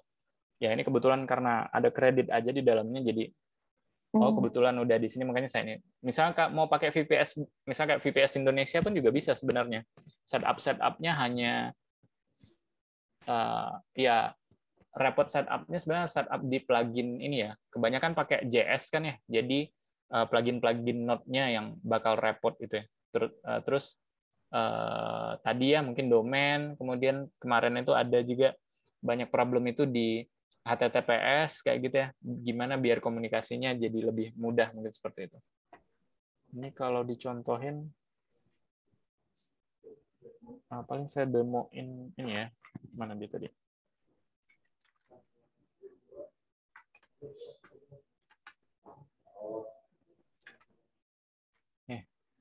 Belum loading.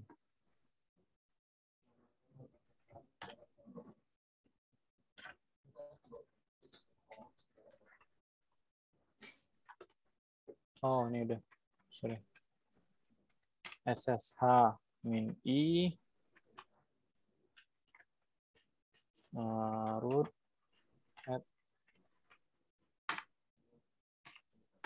Nah, sebenarnya pas instalasinya ya kayak gini aja ya, kalau emang mau langsung pakai. Nah, Bapak Ibu udah tinggal langsung login, terus dia pasti minta tolong bikinin key kayak gitu ya. Ada key juga di Mozilla-nya. Yang Bapak Ibu tinggal di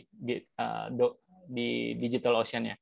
Bapak Ibu tinggal copy paste aja, terus nanti ini kan karena nggak benar kayak gitu ya, karena nggak benar, makanya dia bilang unauthorized. Jadi kalau diisi semua isiannya, termasuk nanti ada domain kayak gitu ya. Nah, aplikasinya nanti si Mozilla Hub ini udah bisa langsung pakai tadi gitu ya. Jadi udah tinggal by install kayak gitu aja. Mungkin kayak gitu. Nah, mungkin yang simpelnya kalau emang mau nyoba, coba di lokal aja gitu ya. Coba di lokal yang tadi install buat ini. Tapi ya paling ya error package aja nyobanya kalau untuk solving error package itu biar bisa running dulu. Mungkin seperti itu. Oke, terima kasih Pak Doni jawabannya. Kemudian saya mau nanya lagi sambil nunggu mungkin kalau ada pertanyaan lain. Kalau kan tadi dari Metaverse ini kan ada 7 layer ya untuk dan bagian dari 7 layer itu ada salah satunya keilmuan kita tuh terkait AI ya. Nah, kira-kira yang saya penasaran itu implementasi AI. Kalau tadi kan kita dicontohinnya di Hubs ya. Implementasi AI di Hubs-nya itu tuh gimana ya caranya? Oke. Sebenarnya implementasi AI-nya mirip dengan implementasi AI di game. Jadi kan kalau di 3D World itu kan bentuknya kan simulasi ya. Simulasi gitu ya. Jadi kalau simulasi itu bisa direpresentasikan jadi satu data, sebenarnya simulasi itu jadi bisa kayak kita olah juga pakai AI gitu ya. Misalnya kayak kayak simulator pesawat terbang mungkin kayak gitu ya. Itu kan objek 3D juga sebenarnya, tapi engine di dalamnya dia mungkin bisa dikontrol by AI. Jadi kayak belok kiri kanannya dikontrol pakai AI, atau engine autonomous car itu bisa juga dikontrol pakai AI. Jadi kayak asal simulatornya bisa direpresentasikan jadi satu struktur data, sebenarnya bisa juga. Terus bentuk lainnya mungkin kayak gini ya. Kalau game itu kayak misalnya kayak bola kayak gitu ya. Playernya, tingkat kesulitannya dan sebagainya itu kan bisa di set misalnya kayak status setiap playernya di convert, diatur pakai AI kayak gitu. Jadi bisa. Nah, jawabannya mungkin jawaban simpelnya gitu ya, AI agent-nya adalah apa-apa yang bisa kita simulasikan kayak gitu ya, dan kalau kita dapat datanya dari misal objek 3D itu bisa kita implementasikan untuk AI. Jadi bisa aja buat prediksi, klasifikasi atau apa itu bisa dilakukan di sana kayak gitu. Jadi buat penentuan nilai dan sebagainya kayak gitu. Nah, ya ini kan idealnya ya, ideal dari 7 layer si metaverse itu sendiri. Kan kalau AI pun sebenarnya itu kan kayak fungsi ya. Jadi kayak input ini outputnya apa gitu kan ya. Input ini outputnya apa gitu kan ya. Nah, saya masih belum kebayang kalau di hub itu gimana caranya ngimplementasikannya. Jadi komponen AI itu sebelum ketemu gitu ya. Jadi kayak tadi yang saya bilang ya. Saya keluarin objek kalkulator beneran bisa ngitung kayak kalkulator nggak sih? Kayak gitu kan ya. Itu kan ada fungsi di dalamnya gitu ya. Nah, pun juga sama saya punya misalnya ya. Saya bikin satu objek misalnya kayak ya robot lah misalnya gitu. Saya bikin robot itu beneran bisa behave kayak AI nggak sih kayak gitu. Nah, itu kan jadi objek 3D-nya harus dikonekin pakai logic yang dia logiknya kan dikontrol pakai programming biasanya gitu kan ya. Atau pakai fungsi yang ada API lain. Nah, sebelum ketemu itu buat di hub-nya. Tapi harusnya ada. Dan pengembangannya kalaupun nggak ada, pengembangannya harus ke sana biar objeknya bisa lebih dinamis berinteraksi sama kita. Kayak gitu. Oke, terima kasih Pak Doni. Satu lagi pertanyaannya. Ya, silakan. Kan tadi waktu pas di demoin untuk bikin 3D-nya ya. Nah, itu kan kita kan bisa upload gambar kita gitu kan ya. Nah, waktu ketika kita upload gambar itu bisa digunakan juga sama orang ya? Oh, oke. Apa berarti masalah privasi ya? Ya, privasinya. Oke, sip. Nah, masalah privasi sebenarnya kalau objek di sini kan kita bisa create by template ya. From template kan sebenarnya bisa gitu ya. Dan kalau emang kita publish berarti emang bisa ke open umum gitu ya. Nah, misalnya contoh aja ini nih. Saya bikin ini, ini image 360. Saya bikin ini sebenarnya dari ini, dari apa? Dari Hill ini. Kalau dari Hill ini, Bapak Ibu lihat, ini sebenarnya hanya sepir foto 360. Terus di dalam sepirnya ada objek kayak gini, objek kayak gunung-gunung lah kayak gitu ya. Nah, ini bisa aja kita delete misalnya kayak gitu ya. Ini delete, terus spawnnya di delete, floor plan-nya diturunin.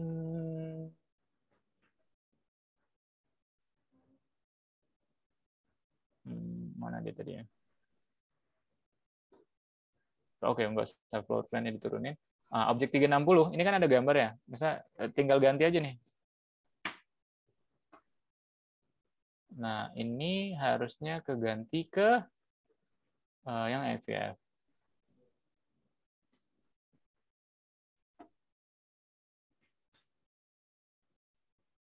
Bentar, 50. Belum.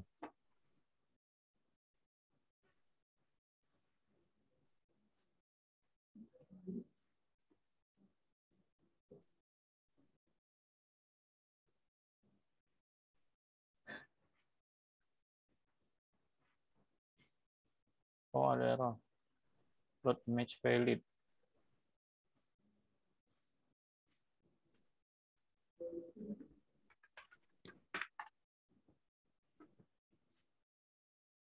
Iya, kayaknya load image valid-nya kayak gitu. Jadi emang apa? Ya bisa kita ganti-ganti dan biar nggak ke publish kayak gitu ya. Ya kita bisa simpan aja di project kita. Kayak tadi ini kan project kita aja. List project kita aja misalnya. Ini kan project kita pribadi. Tapi kalau ini dipublish, orang lain bisa pakai. Apalagi kalau lisensinya lisensi MIT. Atau kalau Bapak Ibu biar nggak repot, Bapak Ibu bisa ekspor aja nih. Jadi ekspor jadi Spoke project, atau Bapak Ibu bisa juga ekspornya jadi GLB ini. Nah, ini nanti bisa juga dibikin. Nah, misal project gitu ya. Terus import new project, terus import. Nah, misalnya kayak gini, import dari yang tadi ya. Oke. Nah, Bapak Ibu bisa importnya misalnya tadi ya. Ini deh. Ya, emang error ya. Sorry, errornya ini. Biar fotonya. Image fotonya lagi, key-nya lagi ini ya. Lagi mati gitu ya. Nah, jadi kita bisa transfer si objek 3D kita, 3D World kita, dari satu tempat ke tempat lain atau dari orang lain kalau emang nggak mau. Nah, atau kalau emang mau dipublish ya publish saja kayak yang Gedung Damar ini bisa dipublish kok. Bapak Ibu bisa bisa pakai, bisa bikin bisa ngelanjutin juga dari ini. Mungkin kayak gitu. Semoga ngejawab. Terus kalau misalkan nanti kita mau nge-publish nih, kira-kira kalau itu digunakan orang itu ada ini nggak sih? Ada yang bisa nggak sih kalau ketika kita publish itu kita bikin kayak fee gitu kalau orang itu menggunakan? Oh, oke. Iya. Sip. Nah, jadi ekonominya ya, jualannya kan ya, jualannya. Sip. Nah, gini, karena hub itu open source, dia emang nggak nge-connect-in ke tadi ya, yang dibilang, karena dia open source, dia emang belum nge-connect-in ke platform ekonomi tertentu, ke platform finance tertentu. Jadi emang sekarang ini yang penting punya filenya, punya GLB-nya, kita bisa import ke sini, bisa kita taruh ke sini. Nah, tapi kan ini kan open source. Kalau emang kita mau nge-connect-in misalnya kayak atau ke Pak Dedi kemarin ya, Pak Dedi mau bikin aplikasi kayak gini juga kan sebenarnya gitu ya. Dia tinggal bikin modul buat connect ke commerce dia sendiri emang kalau mau jualan. Jadi kayak kalau emang mau beli misalnya kayak mau pakai harus beli kayak gitu. Nah, misalnya di ini dia udah nge-connect-in ke platform ke Sketch FFab ini. ini ada yang beli, ada yang gratis. Harus yang bisa ditarik kita ke objek itu biasanya yang gratis. Misal kayak gini. Nih, kalau kita mau narik model ini, bayar $5. Kalau kita mau bikin model ini, bayar $5. Jadi dia udah connect ke Sketchfab, bisa Sketchfab, tapi ya kalau sekedar buat coba-coba kan, kita sebenarnya bisa aja download 3D yang versi gratisan-gratisan ini buat ngetes tadi gitu ya. Tapi udah ada, dan kalau emang kita mau bikin sendiri, misalnya kita connect-in sama marketplace kita sendiri, ya berarti kita tinggal bikin connection-nya misalnya di sini Sketchfab, atau Ranti punya punya marketplace sendiri kayak gitu ya. Orang kalau mau pakai bayar kayak gitu ya. Misalnya mau ada objek ini, dia nanti sebelum biar bisa ke load harus bayar dulu kayak gitu ya. Bisa aja kayak gitu. Dan ini kalau yang umum ya. Kalau yang Decentraland tadi malah dia bisa dikonekin ke OpenSea. Jadi semua objek kita yang ada di OpenSea bisa kita tarik ke dalam Decentraland. Tapi kalau bukan objek kita di OpenSea, nggak ketarik biasanya di Decentraland. Kecuali kita punya GLB file fix-nya, bisa kita taruh. Tapi kalau untuk yang udah connect dengan di wallet NFT kita, ya bisa kita langsung kita tarik aja kayak gitu. Untuk jadi ya jadi kayak harta kita lah mungkin kayak gitu ya. Di metaverse-nya. Mungkin kayak gitu. Oke. Terima kasih Pak Doni atas jawabannya. Kira-kira dari Kak Adit, Bu Mira, Bu Vero, Bu Widi, ada yang ingin ditanyakan nggak?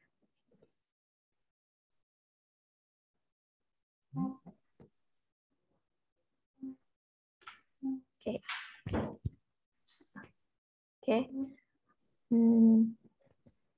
Mungkin kalau nggak ada yang ingin ditanyakan,